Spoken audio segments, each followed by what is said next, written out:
Olá, pessoal, muito boa tarde a todos que nos acompanham pelo nosso canal do YouTube. Éder Saconi, pró-reitor de pesquisa de pós-graduação do Instituto Federal de São Paulo. É um prazer estar no 16º Trilha da Ciência, e hoje tendo o prazer de receber o professor Eduardo Mocin e Norberto Prestes. E hoje a gente vai ter uma conversa muito interessante e calha muito bem com a situação atual do nosso desenvolver ciência e também indústrias de base tecnológica e industrial. Professor Eduardo, muito prazer tê-lo conosco. Fique à vontade para fazer a apresentação do nosso palestrante de hoje. Bom, boa tarde a todos. Bom, eu já vou passar a apresentação direta, né? Porque eu acho que o importante é o que o Norberto vai falar. Vou falar rapidamente um pouco da carreira, né? Da história de profissional do Norberto, para todo mundo entender com quem que a gente está conversando hoje. Ele é administrador de empresas formado pela USP de Ribeirão Preto, mestre em redes interorganizacionais pela mesma instituição. Gerente durante 6 anos da incubadora tecnológica Supera, da USP de Ribeirão também.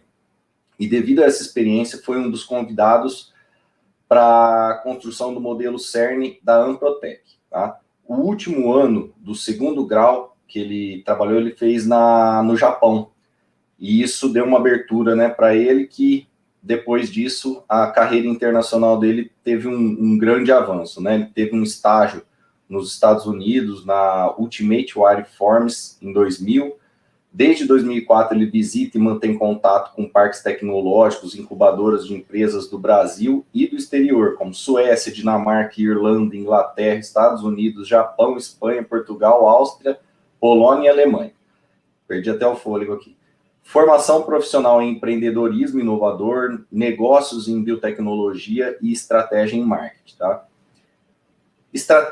Tem experiência, né, expertise em relacionamento internacional, articulação de parcerias e programas de cooperação para inovação, público e privado, participando de projetos da Apex Brasil, FINEP, Sebrae Nacional, Sebrae São Paulo, FAPESP, MDIC, MCTI e MS. Hoje, aqui nesse nosso encontro, ele está como presidente executivo da Associação Brasileira da Indústria de Insumos Farmacêuticos, a ABQIF. Então, Norberto, acho que é um prazer novamente aí te encontrar. Espero que você tenha uma tranquilidade de fala e vamos ver a interação do pessoal também para a gente criar um debate aqui sobre esse tema que hoje está, acho que é um dos mais complexos aí que a gente pode ver, né, com tanto de notícia que vem de um lado e de outro, enfim. Tá, a palavra é sua agora. Eita, agora a responsabilidade aumentou, né?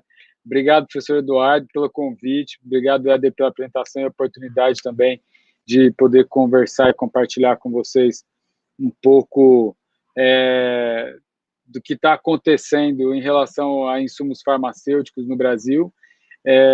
Eu vou, só para ter certeza, Eduardo, você está enxergando normalmente a minha tela da apresentação, né? Ok. Perfeito. Agora eu tenho certeza que está. Então, maravilha.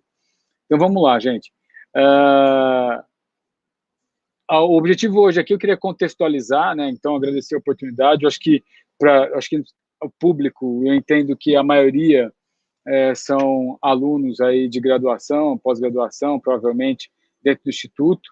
Eu sou um fã e admirador dessa iniciativa, né, de ter centros como o Instituto, como o IF, né, no Brasil todo, para formação profissional em vários setores. E eu acho que a discussão hoje é para mostrar para vocês que existe oportunidade muito grande nessa área para aqueles que estiverem interessados em se enveredar, né, nela. E eu vou contextualizar um pouco o que para a gente entender o que aconteceu ao longo dessas últimas 3 décadas, mais ou menos, em termos de economia, e qual é a consequência desse processo para o setor de insumos farmacêuticos, né? IFA, vocês devem estar ouvindo muito falar na televisão, por causa da vacina, etc.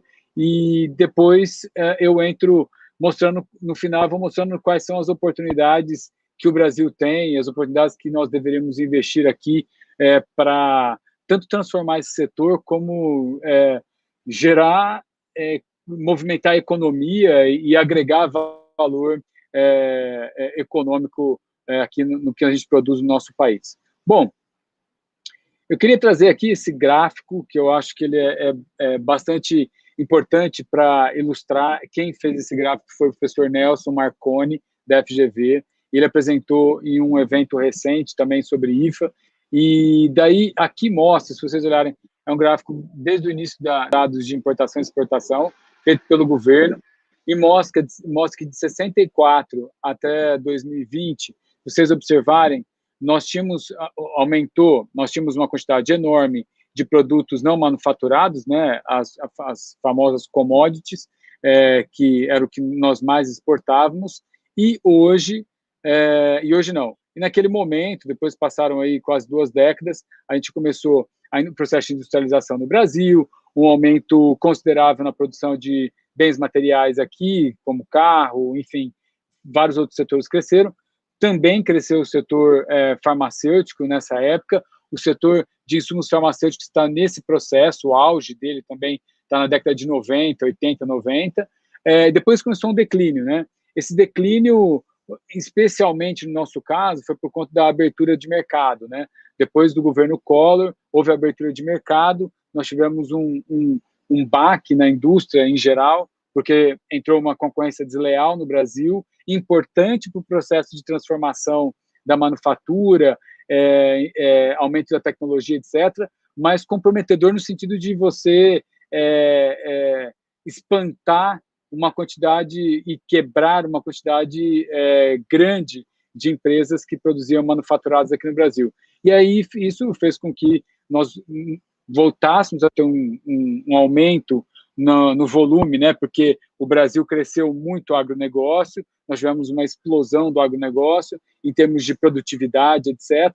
A gente passou a exportar mais produtos commodities, né? E reduzimos drasticamente aqui a produção de manufaturados. E chegamos, estou falando em 2020, e isso compõe bastante de forma negativa o balanço da nossa balanço comercial, né, do Brasil.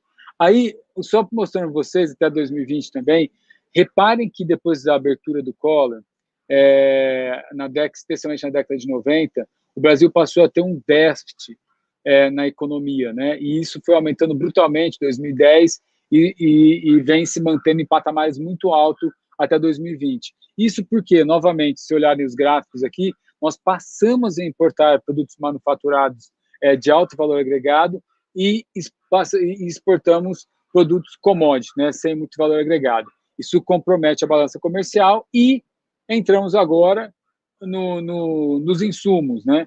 Essa diferença, desequilíbrio na balança comercial em relação aos insumos farmacêuticos, eu vou mostrar mais adiante, então, insumos e medicamentos, né? É significativo, porque essa indústria é uma indústria de tecnologia, alta tecnologia, e a gente participa, então, desses dados aí que eu não diria que são comprometedores para o país, para a economia do país. Bom, vamos lá. Os avanços, eu queria falar para vocês os avanços e retrocessos na produção de insumos farmacêuticos no Brasil. Eu acho que pouca gente deve estar familiarizado com esse setor, mas as décadas de 70 e 80 foram marcadas por esforços do governo brasileiro para impulsionar a produção de insumos farmacêuticos. Nós tivemos políticas aqui nacionais que incentivaram a produção de insumo e medicamentos. Isso na década de 70 e 80, nós tínhamos ainda, o governo trabalhava muito com de nós sermos não independentes, mas nós temos uma certa autonomia interna, econômica, né? E o setor farmacêutico é um setor estratégico para uma população. Então, o governo investiu maciçamente nesse setor e na produção de insumos farmacêuticos, tanto que nós fomos, nessa época, como vocês podem ver aqui embaixo, nós produzimos 55% do que era consumido, né, de insumos farmacêuticos, que eram consumidos internamente, na década de 70 e 80. Aí, aqui nós temos uns dados, né, que a gente fala quais foram os mecanismos e políticas públicas que foram utilizadas no governo nessa época para que essa indústria crescesse. Nós tínhamos muitas empresas multinacionais que produziam aqui no Brasil, porque era estratégico distribuir para a América Latina e estratégico também distribuir do Brasil para o mundo, porque era barato produzir insumo aqui no Brasil, né? Então, eram várias condições que o governo propiciou e que fez com que nós produzíssemos 55% do que nós consumíamos nessa época. Bom, aí nós sofremos bastante mudanças profundas na economia. Com a entrada do Collor, nós não fizemos um trabalho de transitoriedade, né, da indústria que existia aqui, de insumos farmacêuticos, e com a abertura de mercado, com a vinda de insumos produzidos no exterior, né. Nossos grandes concorrentes são até hoje de China. Naquele momento, a indústria farmacêutica instalada no Brasil passou a comprar mais barato os insumos farmacêuticos, especialmente, de novo, da China, né? E fez com que houvesse uma quebradeira geral e uma saída das multinacionais que produziam insumo farmacêutico do Brasil.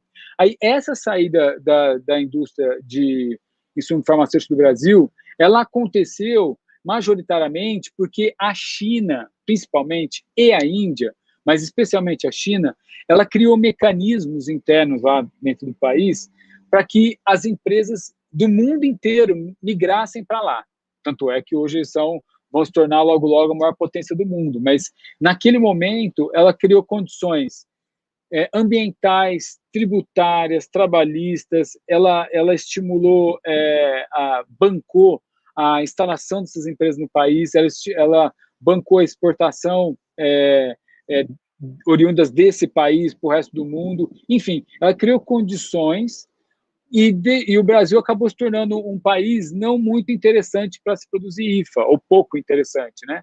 E as empresas que estavam aqui, a maioria delas migraram para lá, e as poucas que ficaram aqui passaram por um processo de adaptação muito complicado, né? Então, só para vocês terem uma ideia, na década de 90 e 2000, as importações de IFA aumentaram de 500 milhões para 900 milhões de dólares. Então, imagina a quebradeira que não teve aqui, que produzia 55%, para hoje produzir 5%, o que não aconteceu com esse setor, né?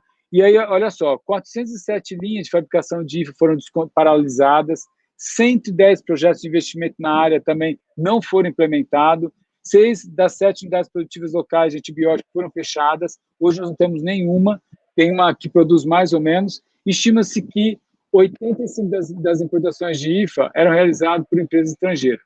Olha só o que aconteceu em 2 décadas, praticamente, com a indústria que produzia insumos farmacêuticos no país. Ou seja, nós tínhamos uma relativa independência na produção. Então, por conta de 2 fatores básicos, que é essa a superatratividade, né?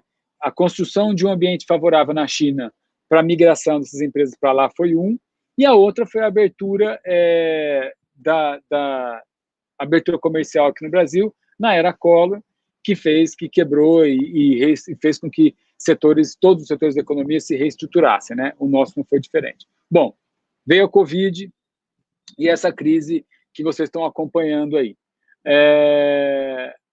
Nós, como eu mencionei anteriormente, aquele gráfico que eu mostrei era a economia completa, né, de manufatura, o que aconteceu, né, no Brasil, e aumento da venda de commodities. No setor de saúde, especificamente, nós temos hoje um déficit de aproximadamente 8,2 do último ano, né, 2020, de 8,2 bilhões de dólares. Então, a gente exporta apenas 2 bi, aproximadamente, e sendo que desses 2 bilhões que nós exportamos, 1/3, basicamente, dele é de uma empresa multinacional que exporta um produto apenas. Então, para vocês terem uma ideia de que a gente ainda exporta muito pouco e a nossa quantidade de medicamentos que nós estamos importando, ela só aumenta. Então, hoje nós temos, o ano passado, o déficit foi aproximadamente 1,6 bilhões de dólares. E vamos lá, voltando para o IFA, né? nós hoje dependemos, importamos aproximadamente 90% a 95% dos insumos farmacêuticos ativos consumidos aqui internamente. Isso é muito, né? Para quem produzia 50% e hoje produzir apenas 5%, é um sinal de alerta. E ele foi disparado agora com o Covid, porque a gente se viu numa situação em que o mundo inteiro se voltou para a China e para a Índia para comprar insumo, e nós tivemos uma dificuldade em alguns momentos para adquirir esses insumos. E quando nós adquirimos em 2020 esses insumos, tinha insumo que tinha aumentado 200%, 300%. Além disso, agregado a esse fator, a logística também aumentou, né? E é importante salientar que isso não é um caso isolado do Brasil, né? Os Estados Unidos, por exemplo, como está mencionado aqui, 72% dos fabricantes que abastecem eles de insumo estão fora dos Estados Unidos, né? Então, não só o Brasil, mas nações como a dos Estados Unidos, super desenvolvidas, e que têm farmacêuticas multinacionais gigantes lá, como a Pfizer, Eli Lilly, entre outras, eles também exportam uma quantidade significativa. Isso é problema? Não. Importam, desculpa. Isso é problema? Não, se nós não importássemos 90%, 95%. Não se nós tivéssemos no Brasil uma estrutura de produtores de insumos farmacêuticos robusta, como nós temos uma estrutura de empresas, indústrias farmacêuticas. Então, assim, a gente tem uma indústria de ponta, de primeira linha que produz medicamento no Brasil, mas nós temos uma indústria de insumo farmacêutico que ainda precisa se reestruturar muito para alcançar o patamar que hoje empresas indianas e chinesas estão. Bom, dito isso, eu gostaria de reforçar a vocês que não existirá, talvez a China, mesmo eles aí, não existirá um país que será 100% independente da importação de insumos farmacêuticos. É importante ficar claro para a gente não criar uma expectativa ou se sentir impotente diante de dados como esse que eu mostrei. Mas é fundamental que o Brasil, com esse baque, passe a investir em insumos estratégicos para o país. Por exemplo, o próprio antibiótico, apesar de ele não ter muito valor comercial, ele é um insumo muito importante para garantir a saúde da população. As vacinas, por exemplo, essa pandemia não vai sair daqui agora, ela vai permanecer e outras biológicas surgirão. Então, o Brasil tem que ter uma estrutura de pesquisa bastante importante e robusta para a gente não passar por essa situação que nós estamos passando hoje.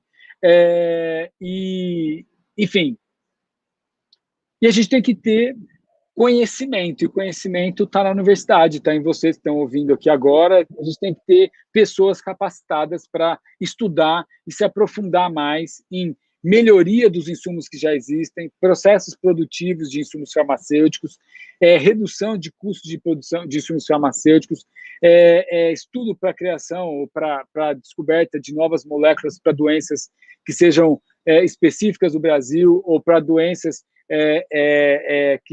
que acometem eventualmente só o Brasil. Então, assim, a gente tem uma possibilidade enorme ainda de correr atrás desse grande problema que é essa superdependência externa e com isso a gente conseguir gerar economia, estimular a ciência, gerar novas oportunidades de trabalho para pessoas igual a vocês que estão aí estudando e buscando oportunidade de trabalho. Então, assim, esse choque que nós estamos tendo com a pandemia ligou um alerta, inclusive nas indústrias que produzem medicamento. Algumas delas aí têm a cadeia completa, elas também produzem IFA. Mas se você avaliar, ainda é uma quantidade muito pequena. Hoje,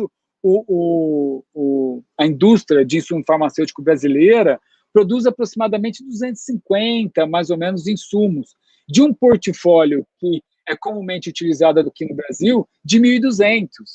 Então, é uma quantidade bem irrisória ou muito baixa perto daquilo que a gente tem potencial de produzir. eu queria só destacar aqui nesse gráfico que 64% das importações do Brasil, 63%, elas foram, isso em 2019, tá?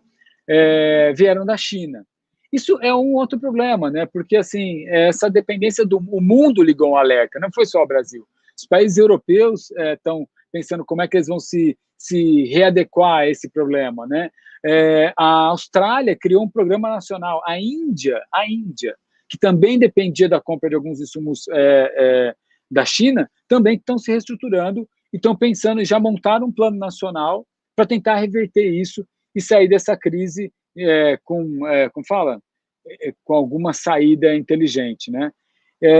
Bom, então eu contextualizei aqui para vocês e mostrei que mesmo o Brasil, estando no ranking do quinto maior mercado, né, previsão para 2023, de consumo de medicamento no país, e mesmo nós temos grupos, né, como MS, Pera, Eurofarma, Biolab, Libs, são grupos enormes que configuram entre os 10 maiores produtores e vendedores de medicamentos no Brasil, né, metade das empresas são brasileiras, a gente ainda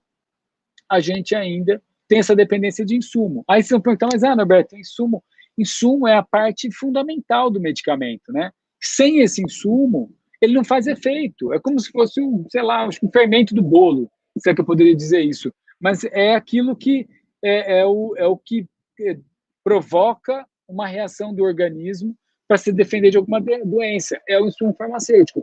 O resto da cápsula são os excipientes, né? São substâncias que compõem medicamento. Então, quem tem a função principal dentro do insumo farmacêutico, do medicamento, é o insumo farmacêutico. Então, como que a gente configura entre o quinto país, né, mais vai consumir medicamento no mundo? A população está envelhecendo. Se a indústria brasileira, nós configuramos estamos entre as 10 lá, as 5 empresas brasileiras estão entre as 10 maiores do Brasil. Nós temos 249 laboratórios autorizados produzindo medicamento no Brasil. E 75% da oferta de medicamentos aí no Brasil é da indústria brasileira.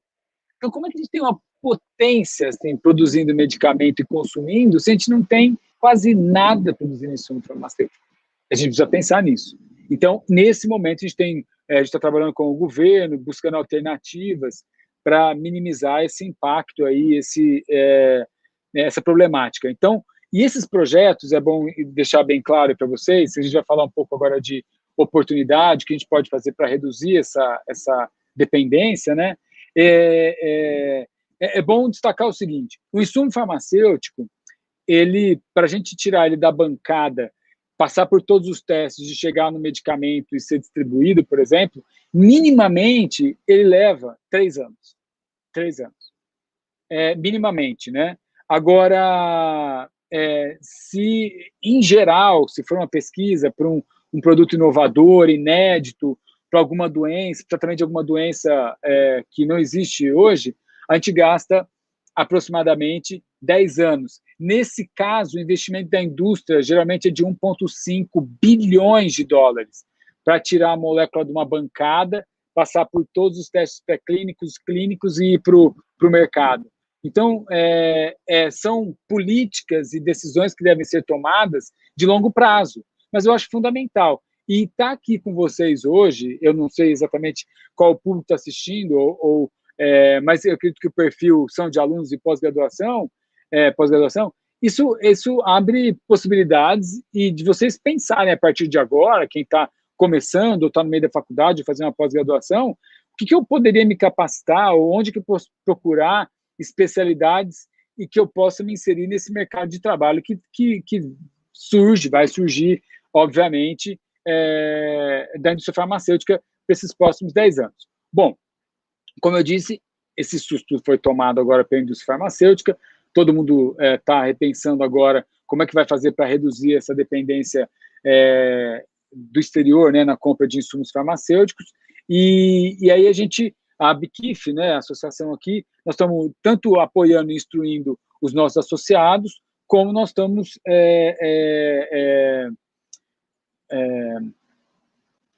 criando políticas junto com o governo federal e estadual para que a gente possa criar perspectivas e oportunidades boas no futuro. Mas vamos lá. Continuando aqui. O que poderia ser feito para reduzir a dependência, né, do Brasil?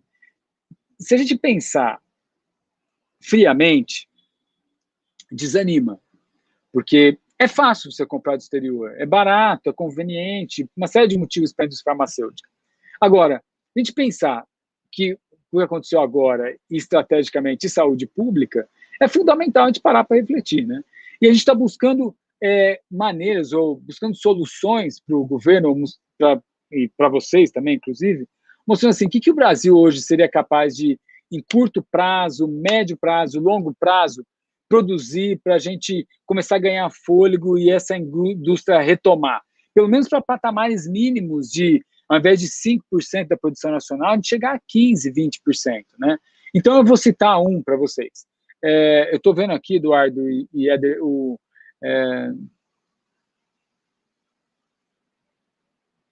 tá. Mas eu acho que o Paulo, o Altair estão fazendo algumas perguntas aqui, e eu acho que vai ser respondido agora, mas depois eu paro ali para ler com mais calma. Mas, enfim, vamos lá.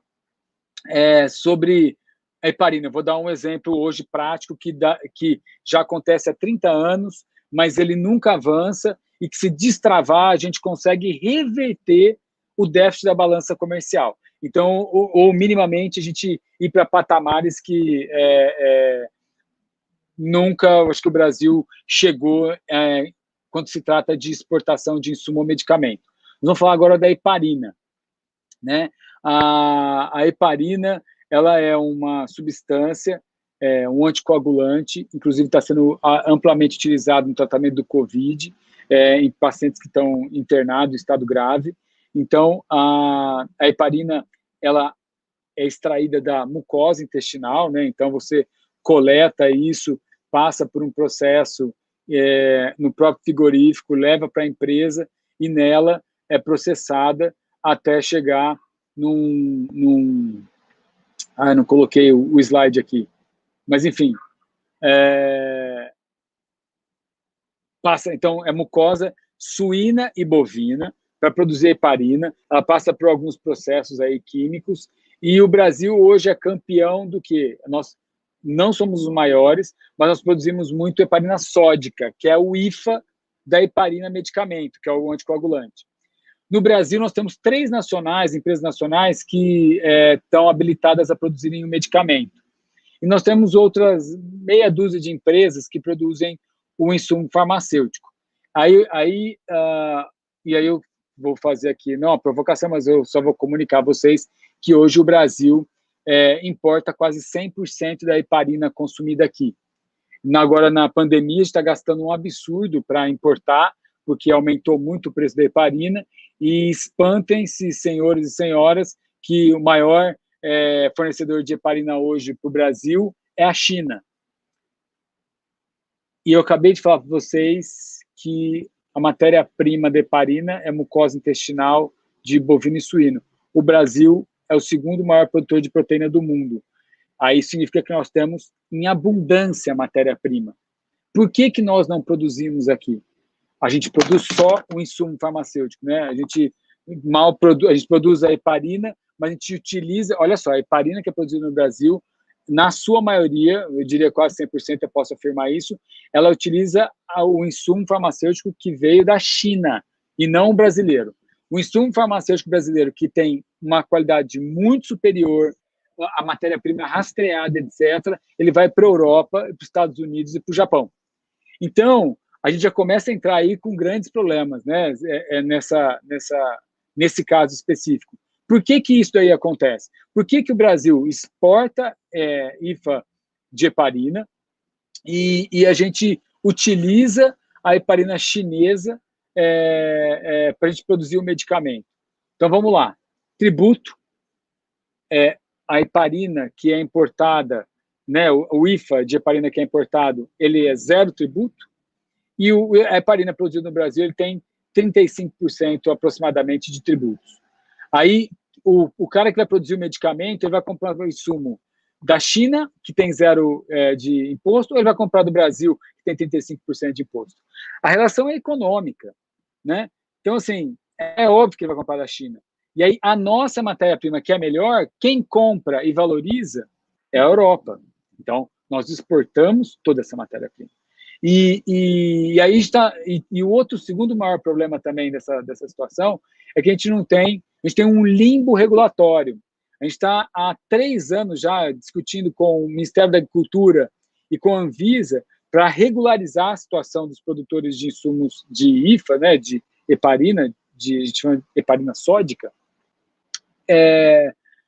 porque sem esse regulatório consistente, que hoje não é, ele muda a todo momento, as empresas não conseguem investir fortemente para ampliar a produção, para produzir aqui no Brasil, enfim, ela prefere exportar do que ter que vender aqui no Brasil.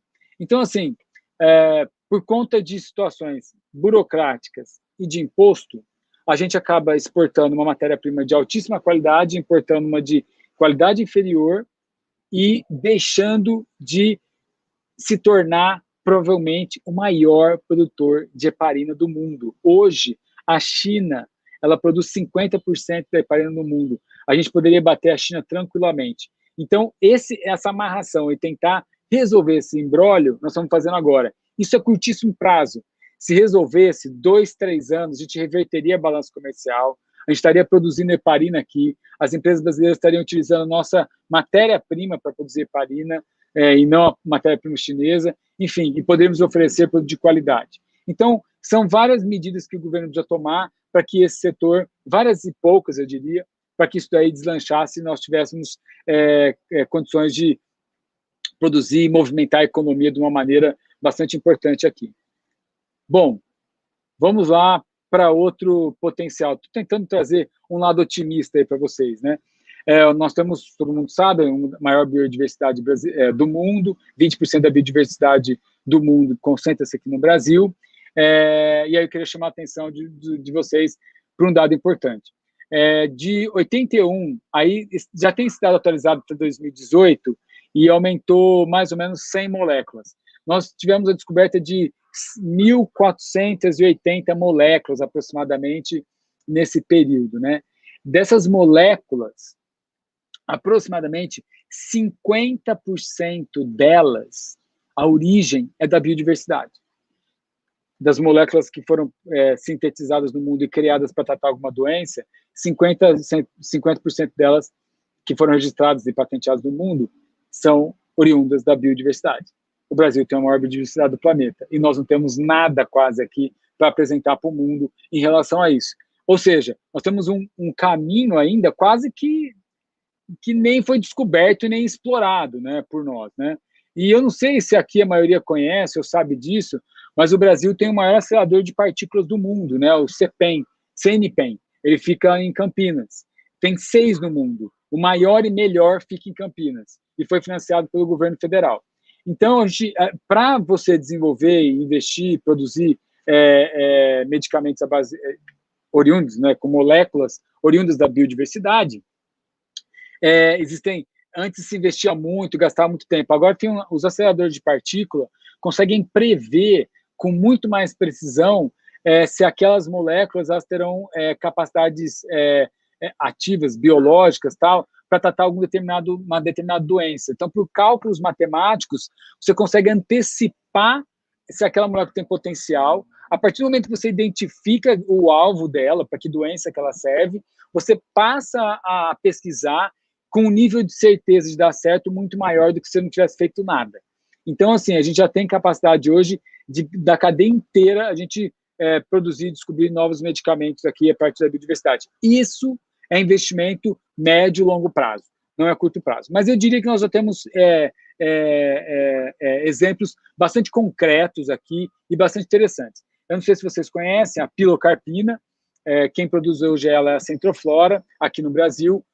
Eu não sei exatamente no mercado mundial quanto que ela produz, mas não deve ser nem 10% ou 20% do que o mundo consome. Mas a pilocarpina ela é utilizada para dilatar a pupila quando vai fazer exame oftalmológico, né?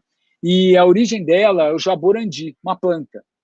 E todos esses produtos aí que têm origem, geralmente a maioria desses produtos tem origem na biodiversidade, e quando você tem que plantar alguma coisa, eles são orgânicos, exige muita tecnologia, conhecimento do plantio e etc. Passa por um processo, que eu acho que eu até tenho aqui, não tenho, mas passa por um processo, né, do extrato até o pó, né, como vocês estão vendo aqui, e depois esse pó, que é o insumo, vai para o medicamento, né, é utilizado aí na fabricação. Eu queria só chamar atenção para isso, o que isso significa, o que isso movimenta. Então, para vocês terem uma ideia, a pilocarpina, que é um produto caro, de alto valor agregado, para eles produzirem essa quantidade de uma empresa só, que é a Centroflora, que exporta para o mundo inteiro, eles contratam 10 mil famílias, agricultores familiares, né, agricultura familiar, para produzir o jaborandi para eles. E quando você vai contratar um agricultor familiar, a Centroflora ela assina contratos de 5 anos. Então, você imagina o impacto positivo que isso daí tem na sociedade, porque o agricultor ele tem garantia de 5 anos de compra do produto dele, desde que ele siga o padrão que tem que ser seguido. Você movimenta uma cadeia gigantesca, são 10 mil famílias recebendo para produzir um insumo farmacêutico. Você imagina se nós produzíssemos 10 ou 15 ou 20 insumos nessa natureza aqui no Brasil, o impacto que isso não causaria. As produtoras do medicamento são super beneficiadas, mas ela estimula uma cadeia gigantesca. A mesma coisa, eu diria, para a heparina, né? Que tem um movimento também os frigoríficos, tal, etc., e pode ser frigorífico pequeno. Então, assim, também tem um impacto muito grande na cadeia. Eu vou completar isso daí e depois abrir um disclaimer aqui para fazer uma observação para vocês. Mas, enfim, só para mostrar para vocês outros produtos aqui, talvez o pessoal deve conhecer, já viu em farmácia, a Cheflan, que é da Che, ele é um anti-inflamatório para batida muscular, tal, etc. Ele também é produzido a partir de uma planta, né, brasileira, e foi todo um processo aí desenvolvido nacionalmente. E daqui 2023, também em breve terá uma surpresa, mais uma substância que vai ser utilizada para o tratamento de vitiligo, deve ser lançada, foi desenvolvida por uma empresa brasileira e ela utiliza uma molécula oriunda da biodiversidade. Então, assim, olha o potencial que nós temos em relação a isso. Bom, só para vocês terem uma ideia aqui de quanto foi investido lá no acelerador de partículas que eu mencionei, lá no LNBio, né, CTNBio, lá em Campinas, 1,5 bilhões de investimento lá no acelerador de partículas, que está sendo utilizado pelas empresas e pelos centros de pesquisa. Eu queria só dar mais um exemplo de que o Brasil tem potencial. Não sei se alguém conhece o Daflon. O Daflon ele é produzido pela Servier, ele usa a espiridina, que é a UIFA, né, no composto do medicamento. Ele é um anticoagulante, não anticoagulante, mas é um vasodilatador, a espiridina. E de onde ele vem? Laranjas secas. Na verdade, não é nem a laranja, assim, ele eu não vou pegar a laranja que eu vou tomar suco, é a laranja que cai do pé, eles chamam de laranjinha, que é subproduto, é igual a mucosa intestinal que eu falei da heparina, ela é ser jogada fora. Ela nem é utilizada, não tem função mercadológica. E aqui também, a laranjinha, quando fala, é a laranja que cai do pé antes, aí usa a casca, passa por todos esses processos químicos aqui, até chegar no insumo, e esse é o campeão de medicamento. É o campeão de venda da Servier no mundo inteiro. Ela está buscando fornecedor de laranja, de casca de laranja no mundo, e agora está aqui no Brasil, a gente está ajudando eles nisso, porque ela não dá conta de produzir. E ela não sintetiza essa molécula, né? Ela usa essa molécula a partir da laranja mesmo. Bom, agora, o que a gente ainda pode, além desses exemplos práticos que eu dei, para vocês ficarem, né, para começar a sonhar um pouco e ver que existe possibilidade do Brasil melhorar esses indicadores nos próximos anos, a gente tem capacidade, como eu falei, de inovar na tecnologia de processamento. A gente está falando hoje de plantas aqui no Brasil, que tem tecnologias bastante atrasadas, que em outros países existem algumas metodologias de produção que chama de fluxo contínuo, que aí você não precisa limpar a máquina para produzir uma outra molécula, ou você não precisa desativar uma planta inteira para produzir outro insumo. Você pode, em uma mesma planta, produzir vários insumos de acordo com a demanda. Então, a gente tem muita coisa para inovar nisso no Brasil e no mundo. Produzir intermediários. Não sei se vocês sabem, o insumo farmacêutico, a origem dele, na sua maioria, matéria-prima ela é oriunda do petróleo, né? Então, a química fina produz as substâncias que a gente junta, faz a molécula e produz o insumo farmacêutico, né? E esses intermediários, que a gente chama de intermediários, né, assim, pega a matéria-prima, prepara ela como se fosse um preparado, depois o fabricante de IFA compra esse intermediário e, por um processo químico, pressão, etc., ele cria uma reação química, ele cria a IFA. Então, a gente também tem oportunidade de produzir intermediários. O Brasil, lembrando, o Brasil não é um produtor de petróleo, né, forte, como a China e etc., mas a gente tem condições de produzir um intermediário, que é uma molécula que vem antes do IFA. E a gente também está discutindo parcerias com a Arábia Saudita, por exemplo, para eles serem o fornecedor da matéria-prima para a gente, do insumo. Porque a Arábia Saudita também se viu, durante a pandemia, ela se viu numa situação muito complicada, e diferentemente do Brasil, a Arábia Saudita tem muito dinheiro para investir. Então, a gente está buscando parceria com eles para a gente produzir, tentar reduzir a dependência da matéria-prima da China, né, em relação ao petróleo, estou falando. Aí, está escrito aqui, fora os IFAs que possuem grande parte da cadeia aqui. A gente também está fazendo um levantamento para mapear quais são os IFAs, né, que não são produzidos aqui, que a gente não depende muito de matérias-primas tal, etc., do exterior. O que a gente consegue achar aqui. Então, a gente está fazendo esse levantamento e tem algumas moléculas que a gente consegue aproveitar os insumos que tem aqui no Brasil, fora essas que eu já mostrei da biodiversidade e de origem animal, que eu falei, né?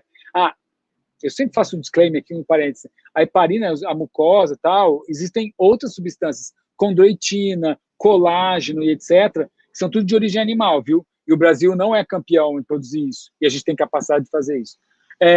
Bom, vocês também, vamos tentar dizer aqui, elencar para vocês, mas, assim, em geral, nós temos IFAs de origem química, que eu falei do petróleo, de origem animal, a heparina, de origem vegetal, que é os extratos que eu falei, a pilocarpina, e tem origem biológica, que é a vacina, que vocês estão ouvindo muito. Além da vacina, a gente também tem os MABs, que hoje são utilizados para terapias avançadas do tratamento de câncer. São caríssimos. E o Brasil ainda não embarcou nessa com muita profundidade. A gente está navegando ainda de maneira muito amadora, digamos assim. A gente precisa investir muito nesse negócio. E é a fronteira do conhecimento do tratamento de câncer. E a população vai envelhecer. A gente vai precisar, uma hora, assumir isso daí e produzir, com certeza, biológicos aqui. Só que eu queria destacar que tem empresas que já que com muito custo, em 10 anos, conseguiu produzir um MAB, que é uma substância para tratamento do câncer de colo de útero, com 85% de cura. E já estão na fase final já de registro do produto. Fizeram uma parceria com uma empresa americana e francesa, mas a tecnologia foi desenvolvida 100% aqui no Brasil, chama Receptabil. Então, assim, o Brasil tem um potencial enorme para isso. A gente tem conhecimento, a gente precisa investir, embarcar nessa profundamente, porque o importante já tem, a gente já tem os maiores produtores de fármacos aqui no Brasil. De juntar a cadeia e fazer esse negócio algo que possa movimentar a economia e trazer uma segurança para a gente para os próximos anos em termos de saúde pública, né? E aí, por último, eu diria que a gente tem que definir os IFAs, né, estratégicos para produzir aqui, mesmo que eles não tragam um lucro que trariam, mesmo que sejam moléculas conhecidas como os antibióticos, e nós não produzimos mais antibióticos no Brasil. Nós produzimos e exportávamos. Hoje a gente não produz, depende de 100% da China, quase. Então, assim, como que o Brasil vai depender de 100% da China de antibiótico? A gente já está prevendo que viveremos pandemias ou problemas, pandemias não, calamidades, né, públicas aí, com bactéria, né, com infecção por bactéria. A gente tem que ter uma indústria forte de produção de antibiótico no país para se proteger contra isso. E voltando à vacina para finalizar aqui, eu diria que a gente já tem capacidade, a USP de Ribeirão Preto, não sei se vocês acompanharam, também está desenvolvendo uma vacina, a gente está acompanhando de perto, junto com uma startup que se chama Pharmacor. Eles devem produzir uma vacina, e já isso fazendo uma aposta muito grande, mas com tecnologia melhor do que já existe aí, com custo de produção baixíssimo, com qualidade superior e melhor, usando a cepa brasileira, medindo e verificando a potência da vacina em nós brasileiros, né? Então, assim, ela pode se tornar muito mais efetiva. Fechando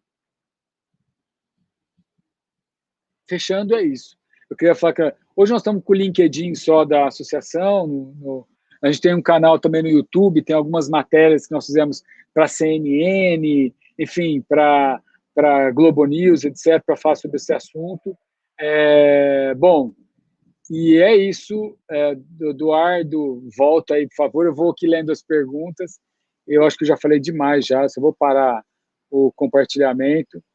E deixa eu ver aqui, ó. O Paulo aqui. Gostaria de perguntar quais são as principais entradas que a indústria farmacêutica encontra no Brasil e que temos de favorável para correr atrás desse prejuízo. Como eu falei, o maior entrave é a gente tem uma China para concorrer, né?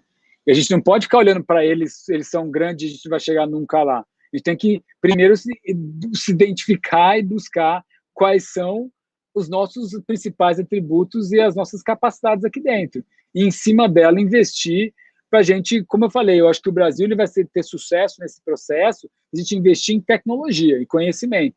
Porque a gente pode até produzir 20% do que é consumido aqui, mas em tempo de crise, a gente tem que ter capacidade de reagir. Vocês acham que os Estados Unidos, consumindo 75% do insumo deles importado, você acha que os Estados Unidos, se o negócio piorasse mesmo não teriam condições de produzir 80% do que eles consomem? Na hora.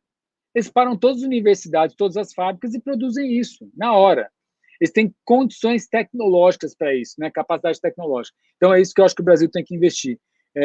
Então, assim, o que falta para o Brasil é políticas para isso, investimento nisso, e apostar e fazer algumas apostas importantes para a gente ganhar credibilidade, né? As grandes empresas farmacêuticas somente manipulam todos os componentes envolvidos em determinados... não. As grandes empresas farmacêuticas somente manipulam todos os componentes envolvidos em determinados medicamentos? Não produzem... então, eu acho que eu já falei já, né? Então, a gente só produz 5% do que as empresas consomem aqui. Algumas indústrias de medicamento produzem o seu próprio insumo porque é estratégico, entendeu? É um composto inovador e ela não terceiriza a produção. Então, eu acho que, sim, algumas produzem, mas é muito pouco, muito pouco. A redução da dependência implica em um novo modelo com expansão da cadeia de produção, investimento na formação de RH, pesquisa e desenvolvimento, com avançar a perspectiva de horizonte. Eu acho que já falei mais ou menos, né? Mas eu estava falando com o professor Eduardo aí, acho que a gente tem que estreitar mais essa conversa. A gente vai oferecer agora, ministrar, são 7 cursos, né? Até julho, que a Biquif vai oferecer alguns cursos técnicos, né?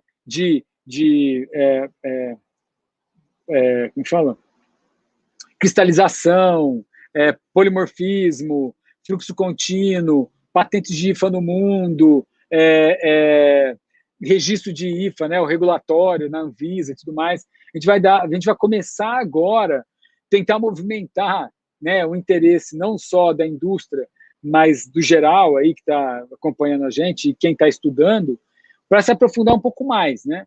E junto a isso, a gente está discutindo com o Ministério de Ciência e Tecnologia para a gente criar polos ou locais, centros de pesquisa que se aprofundem nesses temas bastante. Estava até falando com o professor Eduardo, a gente pegar talvez alguns centros do Instituto Federal e se aproximar da indústria, tanto a de insumo farmacêutico como a de medicamento, e a gente criar uma ponte muito mais próxima e para treinar a mão de obra para os próximos 3, 4 anos. Só para vocês terem uma ideia, tem empresa farmacêutica que quer investir e produzir insumo farmacêutico, só que ela não tem pessoa para trabalhar na produção. As grandes empresas, algumas aí, elas trazem gente da Itália para fazer esse papel, da Europa, e pagam uma fortuna para isso. Então, assim, a gente precisa formar, a gente precisa começar a gerar esse interesse e produzir essas cabeças para poderem trabalhar na indústria. Eduardo, não sei se mais para baixo aí tem. Aqui, tá. Norberto, o modelo de dependência de hoje é muito afetado. Não, claro, certamente é afetado, e tanto é que a gente recebeu uma tabela hoje dizendo, só para você ter uma noção, a heparina custava $90, sei lá, o quilo, passou para 360. Não, em reais, desculpa, 360. Teve o valor, o aumento na moeda, né, deles, mas a variação cambial impacta muito, né? Então, assim, esse que é um grave problema da gente não ter uma base mínima aqui no Brasil, né, de depender tanto assim do exterior. Acho que tem outra, enfim. Temos a maior população da América Latina, com extrema necessidade de vacinação e apenas do Instituto de Pesquisa Especializado, ainda sobrecarregado. Como isso é possível? Isso é possível. Eu tenho, lógico, eu tenho minha opinião, pessoal, faria algumas considerações, mas assim, isso é possível porque a gente se acomoda, né? A gente se acomoda. E o fato de se acomodar é que estão produzindo para a gente lá fora, ou é mais fácil, a gente não quer investir, porque demanda tempo, dinheiro, dá trabalho, pode dar errado. Então, assim, só que eu acho que falta política, né? Falta a gente colocar, isso é importante também. Eu tenho uma tese que o Ministério da Saúde ele tem que ser um centro de desenvolvimento do Brasil. Porque ele não só impulsiona a indústria farmacêutica, mas ele impulsiona de equipamentos médicos, de serviço, todo mundo que presta serviço na rede pública, ele impulsiona quem produz equipamento e etc., quem presta serviço, tudo isso. Olha o poder que tem o Ministério da Saúde. Então, assim, se fosse feito, ele não fosse visto apenas como um gerenciador da saúde pública, mas um impulsionador da economia e cuidar da saúde pública, meu Deus do céu, vários países utilizam o Ministério da Saúde como um impulsionador da economia. Então, assim, a gente tem que rever isso. Isso são quebras de paradigma. A gente tem que... etapa. Vamos ter paciência e tentar gerar esse futuro aí para vocês aí para os próximos 10 anos. Eu sou otimista em relação a isso. Olha só. Tatiane, pergunta capciosa essa, mais fácil de explicar. Se você tivesse... você deve estar acompanhando, a gente reduziu mais de 50% nos últimos, acho que são 6 anos. Não lembro se foi a partir de 2018, a partir de 2017. Eu li algum dado, acho que a partir de 2016, não lembro. Até hoje, nós reduzimos quase 60% do valor aplicado em pesquisa e desenvolvimento nas universidades aqui no Brasil. Agora, eu acho que, ao mesmo tempo que a gente chegou no fundo do poço, é importante para a gente retomar, né? Agora que viu que a ciência ela tem seu valor e que quem está deixando esse ovo parar mais ou menos em pé é a ciência, a gente vai ter que voltar a investir nesse processo. E o investimento, isso também é outra coisa que é bom as pessoas distinguirem essa nomenclatura, né, a expressão. A gente tem que criar políticas públicas que são perenes. 20 anos, 10 anos, entre sai governo, ela não vai ser interrompida. A gente cria muito política de governo. Porque de governo vai durar 4 anos. E olhe lá, vai durar 2, talvez. Entendeu? Porque demora, né, para você engatilhar, quando um governo novo entra, demora. Então, na que ele for engatilhar alguma coisa, já está terminando. E aí vai entrar outro, vai sair. Então, a saúde é um processo contínuo de 10 anos. Então, a gente tem que também... Acho que vai ter que ter uma participação mais pública, mais popular, assim, das pessoas questionarem isso, porque agora muito deputado, muito senador, os próprios órgãos do governo estão se interessando em falar com a gente por causa disso, porque se tornou um tema popular. Quem é que Alguns meses atrás falaria IFA. Ninguém. Agora eu vejo, todo mundo chega para mim, minha mãe hoje ela sabe onde eu trabalho. Minha mãe não sabia onde eu trabalhava, né? Agora hoje ela sabe que é IFA. Ela entendeu no jornal o que é e que eu não, ela achava, não sei o que ela achava que eu fazia, nada aqui em São Paulo. Mas então agora ela passou a entender. Isso é importante. Então acho que a gente está indo aos poucos e vamos embora. Acho que esse é o processo aí, né? Tem mais alguma, Eduardo? Que eu vi aqui, não nenhuma. O Fábio está falando aqui. O Fábio, existe. A gente já está pleiteando isso. Nós tivemos uma reunião a semana passada. É uma guerra de braço, é uma disputa. Não vou dizer que é complexa, mas às vezes as pessoas custam a entender. O que a gente está tentando mostrar é que a partir do momento que eles incentivarem, porque assim, você acredita que ao invés de a gente vender o medicamento lá para fora, que custa $5.000 o quilo, a gente está vendendo hoje mucosa intestinal tratada, a maioria da parte da exportação aí, que custa entre $200 e $500 o quilo, de novo sem valor agregado. E aí o que acontece? Como a gente não desenvolve a cadeia, você não emprega mais gente, você só emprega mão de obra que não tem tanta qualificação, remunera mal, tal. Mas você constrói a cadeia inteira, é um ciclo virtuoso. Então, assim, você contrata pessoas que você vai pagar mais, é um mercado qualificado, tem alto valor agregado para exportar, importante para a saúde pública, e esses contratados da indústria, eles geram uma economia muito maior do que alguém que trabalha, sem menosprezar, mas alguém que trabalha dentro do frigorífico, por exemplo, cortando carne. O cara que trabalha lá dentro deve receber R$2.000. O cara que trabalha dentro de uma empresa farmacêutica vai receber 6.000.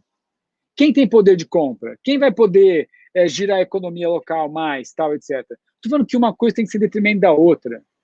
Mas como é que elas convivem melhor? Então, assim, a partir do momento que a gente conseguir mostrar que esse tipo de mercado, esse tipo de indústria, ela provoca um impacto muito positivo na economia e precisa entender, e não é fácil de entender, e leva tempo, aí talvez a gente consiga reverter essas questões de imposto, regulatórias, etc.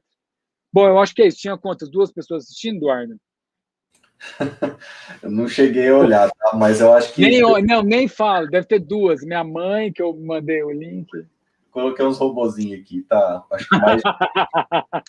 Ó, a Tatiane tá mandando mais coisas e o André Luiz acabou de botar outra. Você consegue ler aí? Consegue. Vamos lá. A Tatiane mandou... E tem um comentário do Marcelo também, viu? Marcelo Frade. Eu acho que é interessante ler a questão da divulgação. Tá. Ninguém sabe, o Marcelo falando, ninguém sabe o que é toda ciência, tecnologia. Pesquisadores não conseguem divulgar o conhecimento de forma a informar o grande público. Marcelo, eu vou te falar uma coisa. Eu me formei na USP, fiz mestrado lá, trabalhei na incubadora, na Supera. A gente fazia esse trabalho com o pós-graduando, com o pesquisador, né, de transformar conhecimento em tecnologia e tudo mais. Fomos bem sucedidos nesse processo, mas eu vou te dizer, a gente ainda precisa mudar muito a universidade. E não estou falando para vender ela para o setor privado. A universidade precisa ter um espaço interno que entenda que quem vai comercializar a tecnologia ou o que você desenvolver na universidade vai ser o privado. Você quer ter um exemplo prático, espetacular. A Biolab, ela produz um remédio para enjoo, né? E esse remédio, ele é conhecido e a USP, né, os pesquisadores da USP desenvolveram uma tecnologia melhor de absorção e ele é muito mais eficiente. Ele absorve mais rápido, ele é mais eficiente. Sabe quanto o ano passado a USP ganhou de royalty só desse produto? R$90 milhões em um ano. Quando que vocês vão conseguir R$90 milhões para alguma pesquisa dentro da universidade? Isso daí, um produto de uma empresa farmacêutica. Então, assim, se você não tiver essa linguagem, e vocês, professores, não trouxeram os exemplos do setor privado que acontece aí fora, né? De falar, ó, a realidade é essa, e trazer o setor privado para dentro da universidade para discutir outras questões, e mais ainda, explicar que o setor privado ele não é inimigo, a gente pode botar barreiras para que vocês não digamos, sejam vendidos ou que façam pesquisa só para o privado, mas, assim, é ele que dá dinâmica para vocês, ele que obriga vocês a seguirem regras. Quando vocês saírem para o mercado é outro, você tem que estar qualificado. Para a indústria farmacêutica, por exemplo, você tem que entender de regulatórios, tem que entender de pesquisa clínica, você tem que entender... Não adianta você ficar no papel, aceita tudo. Bancada de laboratório é fácil ter resultado para paper.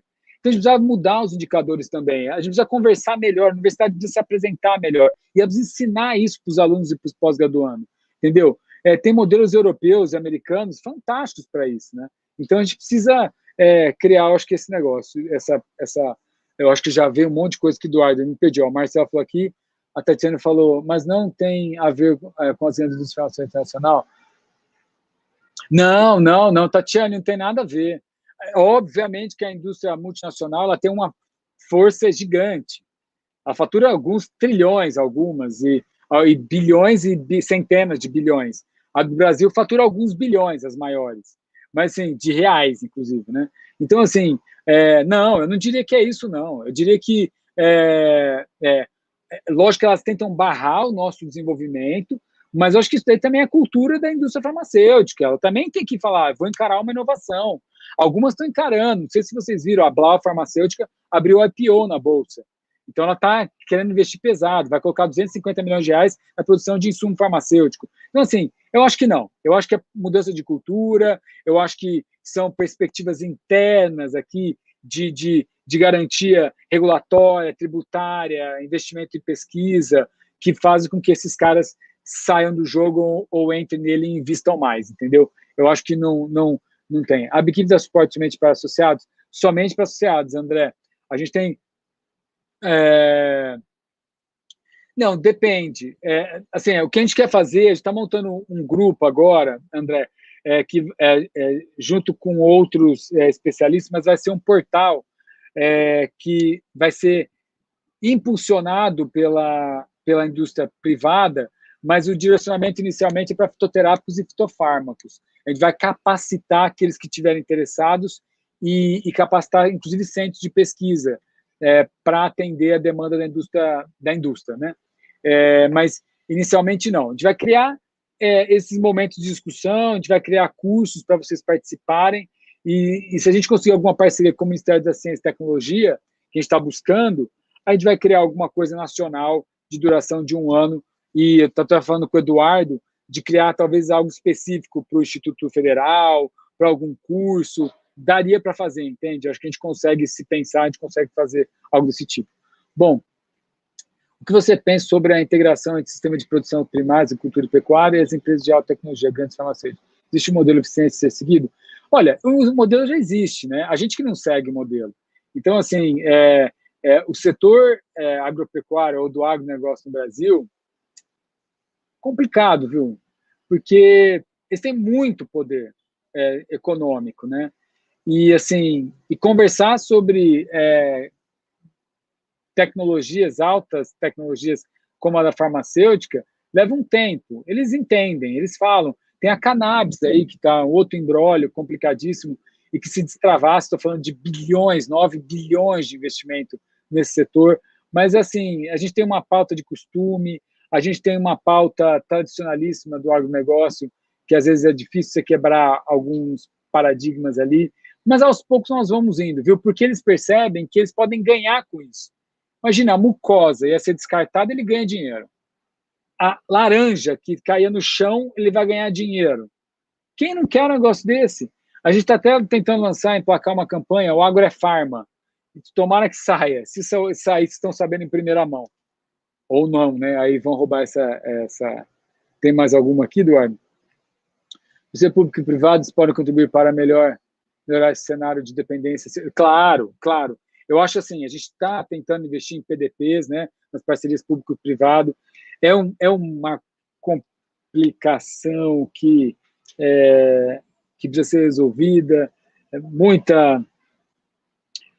tem burocracia, os indicadores precisam ser criados, enfim, mas eu ainda acho que é um caminho importante, eu acho que é um caminho que dá para ser seguido, e a gente tem laboratórios como o Butantan, a própria Fiocruz. Eu acompanhei, durante a pandemia, o que o Centro de Biotecnologia da Amazônia estava fazendo lá em Manaus, o que os pesquisadores estavam levantando. Os caras desenvolveram o nasal lá, que todo mundo está falando de Israel, o cara desenvolveu lá. E aí é muito legal se conversar com os pesquisadores, porque ele imunizou as galinhas do sítio dele, né? Para testar o spray que ele estava fazendo. E daí ele percebeu que achava que ele estava imunizado contra o Covid, porque ele estava comendo as galinhas que já tinham sido, inoculado o vírus do Covid. E aí todo mundo do laboratório pegou Covid e ele não. Aí ele achava que ele estava comendo carne de frango anti-Covid. Mas, enfim, assim, a gente tem pesquisadores, eu fiz a brincadeira só para descontrair, mas tem pesquisadores altamente capacitados e eu acho que essa parceria público-privada era fundamental. Legal, bom que vocês gostaram. E você fala, o que você fala do Bill Gates sobre, falam que ele tem interesse em acabar com essa pandemia, vacinas com chip e tal. Viagem, né, gente? E mesmo se tiver vacina com chip, é o mundo. O que você está achando que você não é vigiado hoje? Você fala qualquer coisa perto na hora que eu terminar aqui a nossa conversa, meu celular está aqui embaixo, vai aparecer um monte de coisa no meu feed lá do Instagram, vai aparecer mensagem para eu comprar remédio daqui a pouco. Então, assim, não tem mais segredo, mas eu acho que isso daí eu acho que o Bill Gates está cumprindo um papel importante, sim, especialmente para os países mais pobres, deve continuar, e deixa ele botar os bilhões dele nesse processo, que nunca é demais, é sempre importante. Bom, a Tatiana gostou. Rodrigo, o que será preciso para que isso ocorra? Talvez leis que obriguem ou incentivem as empresas a investirem nos projetos? Não. Aí a gente tem que fazer uma discussão, sabe, Rodrigo? As universidades precisam muito se adaptar para atender o setor privado. Existe um amadorismo absurdo, assim. Estou falando de carteirinha, porque eu trabalhei, eu fiz pós-graduação, eu sei como é que é. Tem uma prepotência ainda, a gente ainda tem um muro enorme para romper da universidade com a sociedade, da universidade, às vezes, com o setor privado. O setor privado também precisa melhorar, mas eu falo assim, a linguagem é muito distante. E outra, parece que o professor, o pesquisador, ele acha que dele é tudo perfeito, que ele tem a melhor pesquisa do mundo. Velho, não é isso. Não é. Às vezes você vai ter que abrir a sua tecnologia. E eu sempre acho assim, a pessoa que é muito inteligente, de onde vem uma ideia, vem mais 100 mil. Conhecimento está na tua cabeça, ou da tua equipe.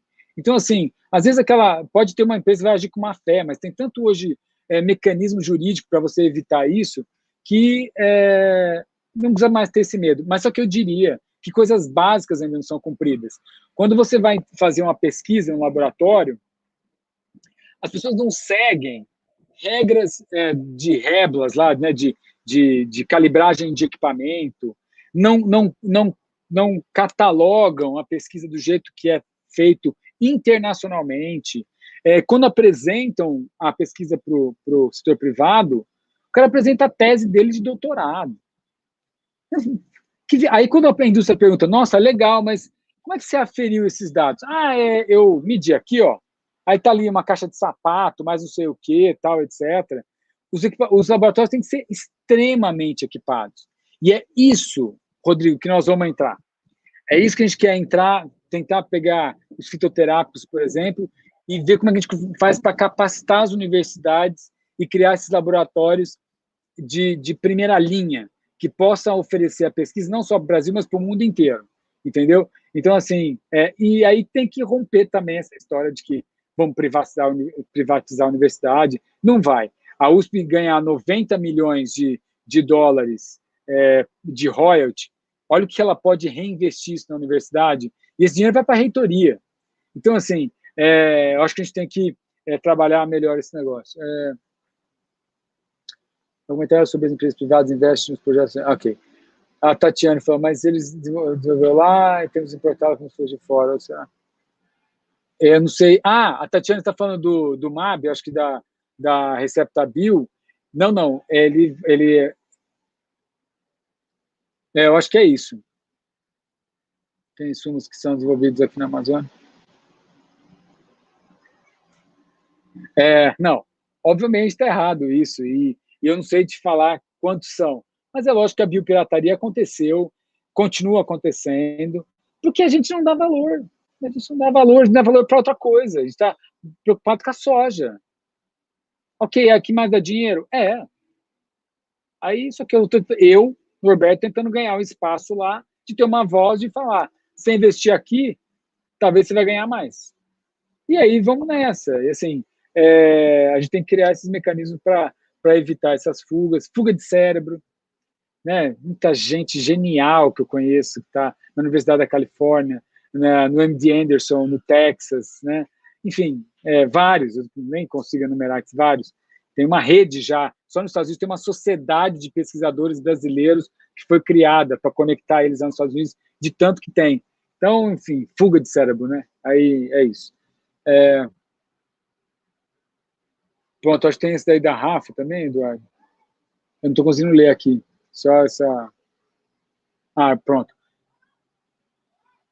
Isso, exato, Rafa.